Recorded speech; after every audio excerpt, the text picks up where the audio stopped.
In this video, we will present to you how to enter an animal's arrival to a shelter. With the Arrival to Shelter feature, shelters can record the arrivals of found or abandoned animals to the shelter and charge the shelter care fee to the municipality where the animals were found.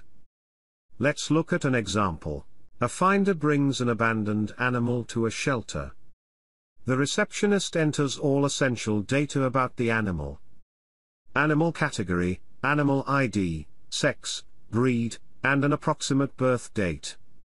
Then, the receptionist selects the Shelter tab and the Arrival function. Into the details about movement form, they enter arrival type, found, arrival date, data about finder, data about the location where the animal was found, and note. In the note, they enter the finder's description of the condition in which the animal was found. Details about animal arrivals to the shelter are hereby properly recorded. This type of arrival categorization enables the shelter to easily perform overviews of data about individual animals. Thank you for your attention. For further help or advice, please refer to our consultants.